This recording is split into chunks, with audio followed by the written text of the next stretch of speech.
Hello ल यो नेपाली सिरुचाली डुलिरहेछ संसारभरि। यहाँ अमृत गुरुङ न्युयोर्कबाट अनि डेनी प्यान्डे एरिजोनाबाट। अहिले हामी चाहिँ अब यहाँबाट जर्सी सिटीतिर लाग्दैछौँ साथीहरू भेटघाट गर्दै, त्यसकारण यो यात्रामा छौँ। अनि अमृत सर भनिसियोस् तपाईँको। हेलो हेलो नमस्ते सबैजनालाई, नमस्ते। अमेरिकाको फेभरेट ठाउँ कुन हो तपाईँको ड्राइभ गर्ने डुल्ने? मलाई ड्राइभ गर्नको लागि यहाँ त हुन त सबै अब बाटो आँड्दैछ के अरे तपाईँ है, समाइसकेर बाटो। मलाई ड्राइभै गर्नको लागि भने चाहिँ कहाँ रमाइलो लागेको थियो भने त्यस्तो ठ्याक्कै स्पेसिफिक त ठाउँ छैन, तर मनपर्ने ठाउँहरूमा मलाई ड्राइभ गर्न मलाई मन परेको चाहिँ कहाँ भने कोलोराडोमा, किनभने त्यहाँ हल्का नेपालको भाइब आउने होइन। ठ्याक्क डाँडा काँडा ड्राइभ गर्दै गएपछि एउटा भ्याली अर्को भ्याली आउने, अनि पहाडहरू देखेपछि अर्को ठ्याक्कै नेपालको हामीलाई झल्को आउने कि। अमेरिकामा आएपछि डुल्ने फेभरेट ठाउँ कोलोराडो। अनि सबभन्दा अहिलेसम्म खाएको खानामा फेभरेट खाना रेस्टुरेन्टमा अथवा कुनै विशेष ठाउँको, विशेष नेसनालिटीको, एथनिक ग्रुप कसको खाना चाहिँ सबभन्दा मिठो लाग्यो तपाईँलाई? खाना मलाई चाहिँ अब अलि पिरो टाढो मनपर्छ। मलाई कोरियनहरूको खाना पनि ठिकै लाग्छ। कोरियनहरूको खाना उनीहरूको सबै हाम्रो खालको हुन्छ होइन, मरमसला हाम्रो ठ्याक्कै नभए पनि तर पिरो अमिलो उनीहरूको मिलाएर दिन्छन्। अनि मासु पनि हुने, सुपहरू पनि पाउने होइन, सबै खालको मिलाएर। कोरियन खाना, एसियन खाना, चाइनिज खाना ठिकै लाग्छ मलाई।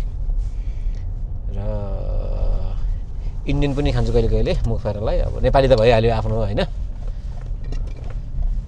जोस् म हुन त खाना सबै खालको खान्छु, तर प्रिफर गर्नु पऱ्यो भने चाहिँ अब त्यस्तै मलाई एसियन कुजिनहरू मनपर्छ, चाइनिज, कोरियन। जापानिज त्यति खाएको छैन मैले, जापानिज पनि ठिकै हुन्छ तर बढी गुलियो हाल्छन् क्या जापानिजहरूले चाहिँ। जहाँ पनि गुलियो सस गुलियो हालेपछि मलाई त्यति मन पर्दैन त्यो चाहिँ फेरि।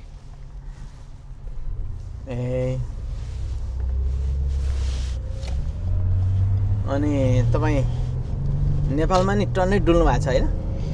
नेपालमा अलिअलि पश्चिमाञ्चल चाहिँ। कुन जिल्ला पुग्नु भएको छ?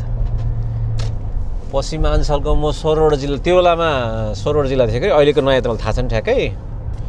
16वटा जिल्ला पुरै घुमेको छु म। तपाईँको तराईमा कतिवटा जिल्ला थियो? तराईमा कपिलवस्तु, रूपन्देही, नवलपरासी, 3 त तराई जिल्ला। तराईको हिमाली 2टा, मनाङ र मुस्ताङ, बाँकी सबै पहाडी जिल्लाहरू। तपाईँको उता अर्घाखाँची, गुल्मी, पाल्पा, स्याङ्जा, तनहुँ, लमजुङ, कास्की, गोर्खा, म्याग्दी, बागलुङ अनि पर्वत। ती मध्येमा सबैभन्दा तपाईँको पोखराभन्दा अर्को सेकेन्ड फेभरेट कुन ठाउँ हो? पोखराभन्दा अर्को फेभरेट ठाउँ मलाई मन परेको कहाँ हो भने पोखराभन्दा मलाई मुस्ताङहरू पनि मनपर्छ हौ। मुस्ताङ, मनाङ, अलि हिमाली जिल्लाहरू। त्यो उकालो जाँदै गर्दाखेरि ल्यान्डस्केपहरू जुन चेन्ज हुँदै जान्छ नि, अनि अन्तिममा गएर एकदम सुक्खा होइन, डाँडा काँडा, त्यो तपाईँको नाङ्गै डाँडाहरू देखिने, अनि हिमाल देखिने। मनाङ मुस्ताङ मलाई मनपर्छ। यता तपाईँको तातोपानी, बेनी तातोपानी हुँदै तपाईँको उता के अरे दानाक्यु हुँदै, अनि टुकुचे हुँदै, मार्फा हुँदै माथि मनाङ, के अरे सरी मुस्ताङ, अप्पर मुस्ताङ। एकदम मनपर्छ मलाई त्यो बाटो चाहिँ। अनि त्यो सेरोफेरोमा घुम्दा सबैभन्दा रमणीय ठाउँ कुन? अब मुस्ताङ र मनाङ नै भयो भने सबैभन्दा मिठो खानाहरू पाइने?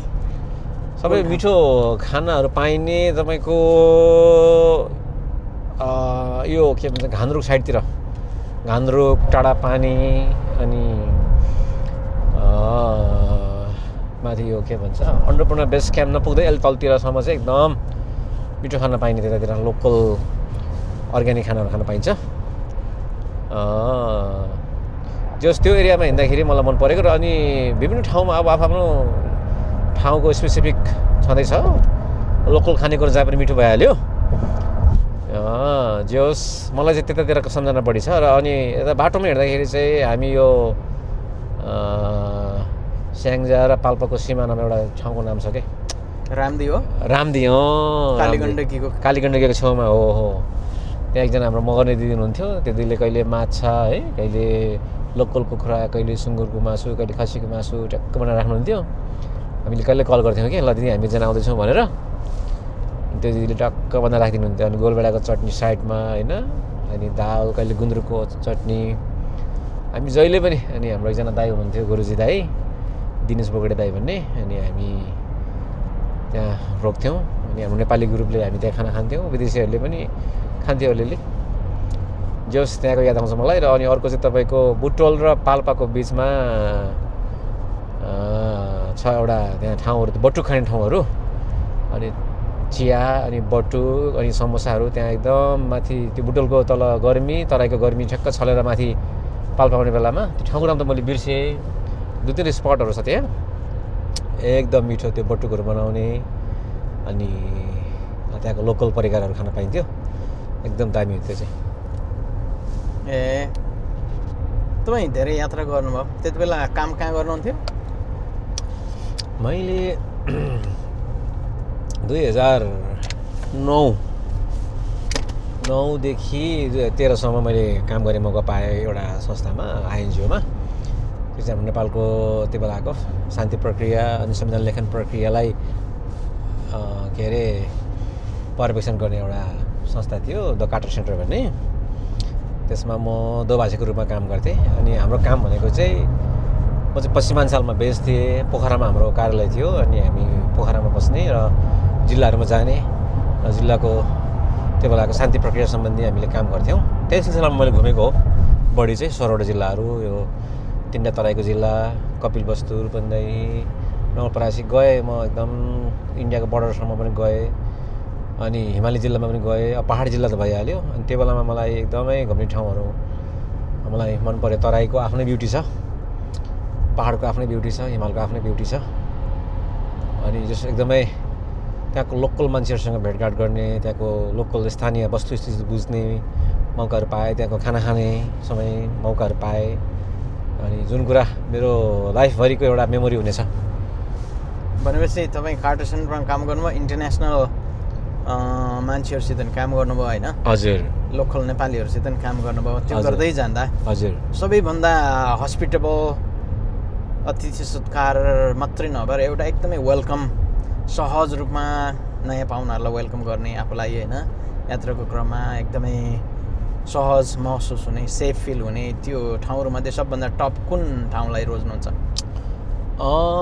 हाम्रो पहाडी जिल्लाहरूमा प्रायः लगभग उस्तै छ हाम्रो पहाडी जिल्लाको ट्रेन्ड चाहिँ त्यस्तो लाग्छ मलाई त्यहाँ गएपछि अब हामी एउटा आइएनजिओबाट जाँदाखेरि मान्छेहरूले हामीलाई गर्ने रेस्पेक्ट दिने आदरहरू अतिथि सत्कार एकदम हाई रिगार्ड्सको हुन्थ्यो हाई लेभलको हुन्थ्यो अनि त्यसको मतलब त्यो होइन कि अब हामी गाउँमा त होटलहरू हुन्थेन हामी सदरमुकाममा होटलमा बसे पनि गाउँतिर चाहिँ अब हामी लोकल मान्छेहरूसँगै हामी बस्थ्यौँ उहाँहरूसँग जे छ एभाइलेबल जे खान पाइन्थ्यो त्यही खान्थ्यौँ हामी